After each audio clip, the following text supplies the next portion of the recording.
پاکستان تحریک انصاف کی جو جیتی ہوئی سیٹیں ہیں ان کو ہرانے میں تبدیل کیا،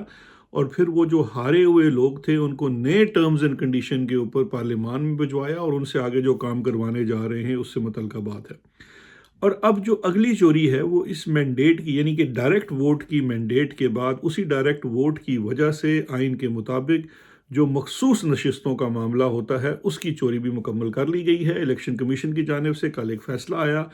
اس فیصلے کے تحت انہوں نے یہ اعلان کیا کہ وہ تمام نشستیں جو ہیں وہ اب ریوڑیوں کی طرح باقی دیگر جماعتوں میں بانٹ دیں گی، جو واضح طور پر کھلم کھلا جو کانسٹیٹیوشنل پروویژن ہے، جو آئینی کلازز ہیں اس کے برعکس ہے، اس کے خلاف ہے۔ کیونکہ آئین یہ کہتا ہے کہ آپ کی جو مخصوص نشستیں ہیں وہ کسی بھی سیاسی جماعت کے جو اس کی ڈائریکٹ الیکٹڈ لوگ ہیں اس کے تناسب کے حساب سے ہوگی۔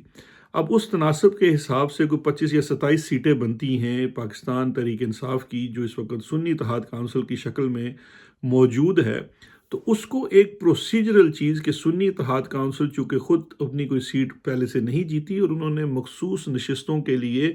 اپنی ایک لسٹ مقرر کردہ تاریخ جو الیکشن کے رولز ہیں یا لاز ہیں اس کے مطابق نہیں دی، لہٰذا یہ چیزیں ان سے نہیں دی جا رہی۔ اچھا، اب یہاں پہ پاز اس لیے میں چاہ رہا ہوں کہ یہاں پہ آپ کو سمجھنے کی ضرورت ہے کہ قانون کی نظر میں میری کوشش ہوتی ہے کہ میں زیادہ قانون والی باتیں نہ کروں کیونکہ یہ کمپلیکیٹڈ چیزیں ہوتی ہیں، لیکن اس کو کبھی کبھی آسان زبان میں بیان کرنا اس لیے ضروری ہوتا ہے کہ آپ مسئلے کو سمجھ سکیں اور اس کو لاجیکلی اپروچ کر سکیں۔ تو آئین جو ہے وہ کسی بھی ملک کے نظام کے اندر جو اوپر درجہ جو ہوتا ہے قوانین کے سلسلے میں وہ آئین کو ہوتا ہے، پھر اس کے بعد جو سیکنڈری لیجسلیشن ہوتی ہے جس میں بائی لاز ہوتے ہیں، لاز ہوتے ہیں، اور جن کو ہم ایکٹ آف پارلیمنٹ کہتے ہیں، کیونکہ ایکٹ آف پارلیمنٹ سے اوپر ایک چیز ہوتی ہے وہ ہے کانسٹیٹیوشن۔ اب وہ جو کانسٹیٹیوشن کی جن چیزوں پہ ڈائریکٹ کوئی بات ہوتی ہے اس کی امپلیمنٹیشن کے لیے پھر دیگر قانون سازی کی، اس کو سیکنڈری یا سبسیکوینٹ لیجسلیشن کہا جاتا ہے۔ تو اب آئین یہ کہتا ہے کہ ہر جماعت کی جو تعداد ہوگی نیشنل اسمبلی میں اس کے حساب سے اس کو ریزرو سیٹیں جائیں گی، اور ایسا ہی پروونشل اسمبلی میں ہے۔ اب جو اس کے اس قانونی آئینی پروویژن کے نیچے جو قانون اور رولز بنے ہوئے ہیں الیکشن کمیشن کے، وہ یہ کہتے ہیں کہ جی فلاں تاریخ کو آپ جمع کرائیں گے اور ایسے ہوگا اور ویسے ہوگا۔ وہ ساری پروسیجرل چیزیں ہیں۔ اب وہ پروسیجرل چیز چونکہ ایس آئی سی نے نہیں کی،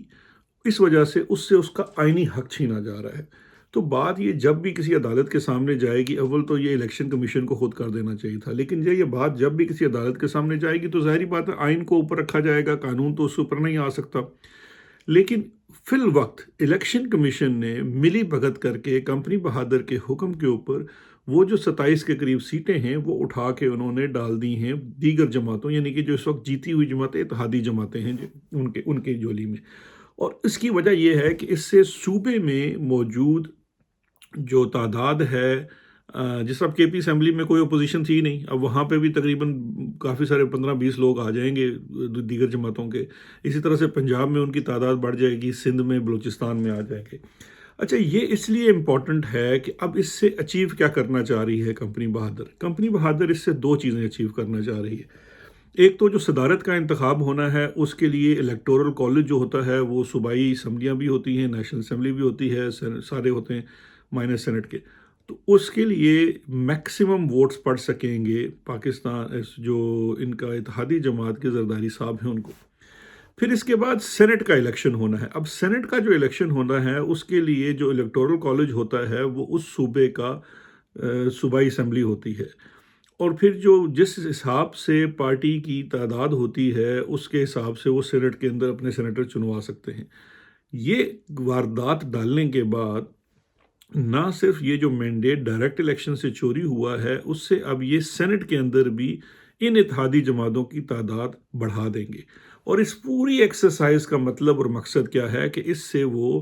اس اتحاد کے جو پارلیمان ہے یعنی کہ سینٹ اور نیشنل اسمبلی میں اس کی تعداد کو بڑے آسانی سے 2/3 میجورٹی کی طرف لے جائیں گے۔ اب آ جاتے ہیں کہ یہ 2/3 میجورٹی کیوں ضروری ہے، اور اس کے بعد میں آپ سے بات کرتا ہوں کہ میری کیا رائے ہے یہ 2/3 میجورٹی کے اوپر اتنا زور کیوں لگا رہی ہے کمپنی بہادر۔ دیکھیے 2/3 میجورٹی اس لیے ضروری ہے کہ آئین کے اندر کوئی بھی ترمیم کرنے کے لیے 2/3 اکثریت چاہیے ہوتی ہے، یعنی کہ آئین کے ہمارے آئین کے اندر جو بھی چیزیں ہیں، جو ہمارے آئین کا سٹرکچر ہے، اس کو کچھ بھی بدلنے کے لیے آپ کو 2/3 اکثریت چاہیے۔ اب یہ 2/3 اکثریت کیوں چاہیے؟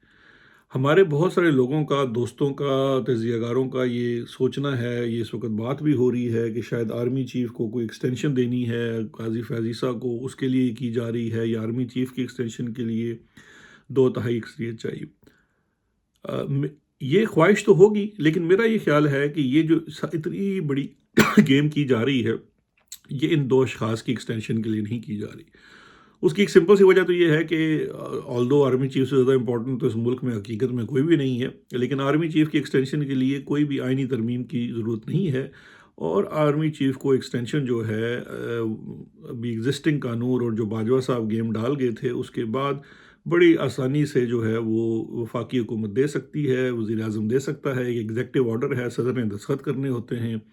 تو اگر جناب عاصم منیر صاحب اپنی ایکسٹینشن چاہیں گے تو وہ ڈائریکٹلی شہباز شریف اور آصف زرداری صاحب جو ہیں وہ ان کو ایکسٹینشن دے سکیں گے۔ اب یہ مسئلہ جو ہے، یہ فیصلہ جو ہے، یہ ان دونوں لوگوں نے کرنا ہے۔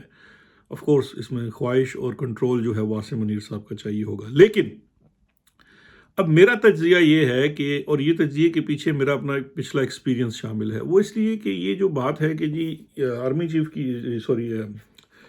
چیف جسٹس کی ایکسٹینشن کے لیے، تو میں نہیں سمجھتا کہ چیف جسٹس کی ایکسٹینشن جو ہے وہ اتنا اہم معاملہ ہے اس وقت نظام کو چلانے والوں کے لیے، یا قاضی فیض عیسیٰ ان کے لیے وہ اہم حیثیت رکھتا ہے یا نہیں۔ کیونکہ اگر آنے والے چیف جسٹسز کے ساتھ بھی ان کا جو کہنا چاہیے کہ مائنڈ ملتا ہے تو پھر شاید یہ اس طرف نہیں جائیں۔ اصل اس کی وجہ کیا ہے؟ اصل اس کی وجہ یہ ہے، یہ جو 2/3 اکثریت ہے، وہ یہ ہے کہ جناب جتنا عرصہ ہم حکومت میں تھے تو میں نے بڑے قریب سے دیکھا کہ فوج کو ایک چیز جو ہے وہ بہت زیادہ کھٹکتی ہے، جو ہمارے لیڈر ہوتے ہیں ان کو ایک چیز بہت زیادہ تنگ کرتی ہے، اور وہ ہے 18ویں ترمیم۔ آئین کے اندر جو 18ویں ترمیم ہے، اس نے ہمارے ملک میں جو ایک نظام تھا اس میں تھوڑی نہیں، کافی زیادہ تبدیلی لائی، اور وہ تبدیلی یہ لائی کہ اس سے صوبائی خود مختاری میں صحیح معنوں میں کافی زیادہ اضافہ ہوا، اور وفاق کی یہ جو اکائیاں ہیں جن کو ہم صوبے کہتے ہیں، ان کو NFC ایوارڈ ملنے کے بعد، اور 18ویں ترمیم میں جو ڈیولوشن پلان ہے اس کے ہونے کے بعد، یعنی کہ بہت سارے جو وفاق کے کام تھے وہ صوبوں کے پاس چلے گئے، اس سے جو صوبے ہیں وہ بہت حد تک خود مختار ہو گئے۔ اب صوبوں میں ہیلتھ بھی وہ انڈیپینڈنٹ ہو گئی، پولیس بھی انڈیپینڈنٹ ہو گئی، اور اس کے ایجوکیشن بھی ان کی اپنی انڈیپینڈنٹ ہو گئی، اور داخلہ تقریباً تمام فورن افیئرس کو چھوڑ کر، بلکہ 18ویں ترمیم تو یہاں تک اختیار دیتی ہے کہ انٹرنیشنل ایگریمنٹس بھی کر سکتی ہیں صوبائی حکومتیں۔ یہ وہ چیزیں ہیں، اور جو سب سے بڑی بات ہے کہ NFC ایوارڈ کے بعد جو محصولات ہیں اس کا تقریباً 54 یا 56% جو حصہ ہے وہ ڈائریکٹلی صوبوں کو چلا جاتا ہے۔ اب اس سے ہوتا یہ ہے کہ یہ صوبے جو ہیں وہ کافی زیادہ طاقتور ہو چکے ہیں، اور اصل میں ایک وفاقی نظام حکومت کا جو ایک آئیڈیل نظام ہے وہ ایسا ہی ہوتا ہے۔ لیکن یہ جو چیز ہے، یہ کمپنی بہادر اور ہمارے جو فوج والے صاحبان ہیں ان کو پسند نہیں ہے، اور ان کا یہ ماننا ہے as a institution, not as a individual, کیونکہ یہ باجوہ صاحب کی بھی تھی بات، ان سے پہلے والوں کی بھی تھی اور بعد والوں کی بھی ہے، اور وہ یہ ہے کہ یہ جو 18ویں ترمیم کے بعد صوبائی مختاری ملی ہے، اس سے وفاق جو ہے وہ کمزور ہو گیا ہے، اور وفاق سے ان کی مراد یہ ہے کہ اب پاکستان کو اسلام آباد سے بیٹھ کے جو مائکرو مینجمنٹ کرنی تھی وہ نہیں کی جا سکتی۔ اور دوسرا اس میں سب سے بڑی مسئلہ یہ آ گیا ہے کہ مختلف علاقے میں وہ جو علاقائی سیاسی جماعتیں ہیں، انہوں نے اب اپنے صوبوں کے اندر اپنے پاؤں اس حد تک مضبوط کر لیے ہیں کہ انہوں نے ایک قسم کی ان صوبوں کے اوپر اپنی اجارہ داری قائم کر دی ہے، اور ان کو وہاں سے ہٹانا بڑا مشکل ہے۔ جیسے کہ پیپلز پارٹی آپ دیکھ سکتے ہیں سندھ کے اندر پرمننٹلی آ رہی ہے، KP جو کے اندر PTI کی آ رہی ہے پرمننٹلی، پنجاب جو ہے بڑا صوبہ ہے، وہاں پہ روایتی طور پہ تو نون لیگ کے پاس تھی، لیکن اب اس سے وہ PTI لے جا چکی ہے۔ تو اب وفاق میں جو بھی حکومت بنا اچھا، اسی طرح سے بلوچستان کے اندر بھی، آلدو بلوچستان کے اصل حکومت تو کمپنی سرکار کی ہے، اور وہاں وسائل بھی بہت زیادہ ہیں، اور NFC کی وجہ سے وہاں پیسہ بھی بہت ملتا ہے، لیکن 18ویں ترمیم میں چونکہ سیاستدانوں کو ساتھ رکھنا ہے تو اس لیے اس میں سے حصہ بانٹنا پڑتا ہے۔ تو یہ تمام چیزیں جو ہے نا وہ اوور آل ہیں وہ ایک ایشو تھی کمپنی بہادر کے لیے اور ابھی بھی ہیں۔ تو یہ جو سارا ماحول سجایا جا رہا ہے یہ 18ویں ترمیم کو ریورسل کے لیے کیا جا رہا ہے، کیونکہ اس تمام یہ میری سیاسی باتیں سیاسی جماعتیں بات یاد رکھ لیں، اور میں دیکھوں گا کہ بلاول بھٹو صاحب کس طرف کھڑے ہوتے ہیں، کیونکہ آج سے سال 2 سال پہلے 3 سال پہلے جب یہ اپوزیشن میں تھے تو یہ بڑا جناب سینہ کوٹ کوٹ کر کہتے تھے کہ ہم 18ویں ترمیم ہماری ریڈ لائن ہے، ہم اس کی طرف دیکھنے بھی نہیں دیں گے۔ مجھے یہ لگتا ہے کہ اس میں ریڈ لائن کو کال آؤٹ کرنے کا ٹائم آ گیا ہے۔ تو یہ اصل میں 2 تہائی جو اکثریت حاصل کی جا رہی ہے وہ اس لیے کی جا رہی ہے کہ کوشش کی جائے گی، اور کافی حد تک اس میں شاید وہ کامیاب بھی ہو جائے، مجھے لگتا ہی ہے، کیونکہ کون کھڑا ہوگا ان کے سامنے؟ کیونکہ جو کھڑا ہو سکتا ہے وہ تو اس وقت اکیلا اڈیالہ میں بند ہے۔ تو ان جو اصل محرکات ہیں یا جو اصل وجہ ہے وہ یہ ہے، اور اچھا ایک اور چھوٹی سی بات آخر میں بھول نہ جاؤں، وہ یہ بھی ہے کہ یہ جو 18ویں ترمیم کے بعد نا مسئلہ پرابلم یہ آ گیا ہے کہ پہلے تو سب چیزیں جو تھی یہاں سے ایک کمانڈر کے زیر اثر آ جاتی تھی وفاق میں سے۔ اب ہو یہ گیا ہے کہ وہ چونکہ چیف منسٹرز بھی بڑے اہم ہیں، تو پھر وہ جو کور کے لوگ ہوتے ہیں ان کی انٹریکشن بھی بہت بڑھ جاتی ہے سیاستدانوں کے ساتھ، اور یہ بھی ادارہ جو ہے اس کو کچھ زیادہ پسند نہیں کرتا، کیونکہ وہ یہ چاہتے ہیں کہ باقی ادارہ جو ہے وہ جسے کہتے ہیں نا اے پولیٹیکل رہے، اس کا کوئی کسی سیاستدان کے ساتھ، کیونکہ پھر یہی جو کمانڈرز ہوتے ہیں یہ کل جا کے چیف کے بھی کنٹیسٹنٹس ہوتے ہیں یا وہ شارٹ لسٹڈ لوگوں میں آتے ہیں، تو اس لیے ان کی جو وابستگیاں ہیں یا ان کی جو قربت ہوتی ہے سیاستدانوں کے ساتھ، انٹریکشن جو ہوتا ہے، اس کو بھی ایک رسک کے طور پر تصور کیا جاتا ہے۔ تو یہ ملٹیپل فیکٹرز کی وجہ سے 18ویں ترمیم کا ریورسل چاہتے ہیں، اور اس ریورسل کے لیے یہ سارا ماحول بنایا جا رہا ہے۔ اب دیکھتے ہیں کہ سیاسی جماعتیں کس طرف کھڑی ہوتی ہیں۔ ہماری اپنی، یا آپ کہہ لیجئے کہ میری اپنی رائے یہ ہے کہ 18ویں ترمیم ٹھیک ہے، اس کے اوپر کچھ کرٹیسزم ہو سکتا ہے، لیکن اوور آل 18ویں ترمیم جو ہے وہ اس نے صحیح معنوں میں اپنے صوبوں کو خود مختاری دی، آلدو ان صوبوں کے اندر جو ہے ایک فردر جو اس کی ریکوائرمنٹ تھی کہ صوبے میں ہر چیز جو ہے پھر اس کا آگے ڈسٹرکٹ لیول کے اوپر، ڈویژن لیول کے اوپر جو ہے وہ ایکول ڈسٹریبیوشن ہو، جو ہمیں ہوتی نظر نہیں آ رہی، خاص کر ہمیں پنجاب میں، اور اسپیشلی جب نون لیگ کا دور آتا ہے تو ہر چیز وہ لاہور سینٹرک، یا جہاں پہ ان کا ووٹ بینک زیادہ ہے وہاں سینٹرک ہو جاتی ہے، لاہور، پنڈی، گجرانوالا، یہ جو ٹریڈیشنلی ان کے جو ہبس تھے۔ تو یہ چیز جو ہے وہ اس کے خلاف ہے، اور اس کو بہتر کرنے کی اور صحیح کرنے کی ضرورت ہے، لیکن 18ویں ترمیم، NFC ایوارڈ، یہ میں نہیں سمجھتا کہ پاکستان کو کسی صورت بھی کمزور بناتے ہیں۔ تو یہ ہے جناب اصل، ہماری نظر میں تو یہ ہے اصل وجہ، یہ 2/3 میجورٹی حاصل کرنے کی۔ باقی یہ قاضی وازی جتنے بھی ہیں دے آر ڈسپوزیبل ایسٹس، وہ جو ادارہ ہے جب ان کی ضرورت ہے استعمال کریں گے، جب نہیں ہے تو ان کو لات مار کے پھینک دیں گے، because they are nothing more than a liability. آخر میں ایک اور چیز عرض کرنی تھی، وہ یہ ہے کہ ہمیں پاکستان تحریک انصاف کے اندر سے بھی اب گاہے بگاہے کچھ آوازیں سننے کو مل رہی ہیں موو آن کی۔ تو یہ یاد رکھیے گا کہ ہماری عرض یہ ہے کہ یہ بیانیہ جو ہے اس وقت موو آن کا، وہ ہے کمپنی بہادر کا بیانیہ۔ آپ موو آن نہیں کر سکتے جب تک آپ ٹروتھ اینڈ ریکنسیلیشن کے پروسیس سے نہیں گزرے، کیونکہ آپ اس وقت ایک وکٹم پارٹی ہیں، آپ کا مینڈیٹ چھینا گیا ہے، مینڈیٹ چھیننے سے پہلے آپ کے اوپر ناحق مقدمے قائم کیے گئے ہیں، آپ کی لیڈرشپ کو انڈر گراؤنڈ، بیرون ملک یا جیلوں میں ڈال دیا گیا ہے، یہ تمام چیزیں آپ کی پارٹی کے ساتھ کی گئی ہیں، ان سب کا ازالہ کیے بغیر how can you move on, آپ کس طرح سے موو آن کرنے کا کہہ سکتے ہیں؟ ٹھیک ہے، ہم کسی سے کوئی ذاتی بدلہ لینے کی بات نہیں کرتے، لیکن ایک دفعہ ٹروتھ اینڈ ریکنسیلیشن کا پروسیس تو ہونا چاہیے میرے بھائی، اس کے بعد موو آن ہوتی ہے۔ اور اگر ایسی کوئی آواز بھی اٹھتی ہے کہ جی ہم موو آن کرتے ہیں اور ہم بھول جانا چاہتے ہیں، جس طرح سے شاید کسی کی بات کہہ رہے ہیں کہ جی ارشد شریف کی بات کی ہے، یہ سراسر غلط بات ہے۔ جو جرم ہے، اور یہ تو گناہ کبیرہ میں سے آتا ہے نا، کسی کا قتل کرنا، ناجائز اور ناحق قتل کرنا،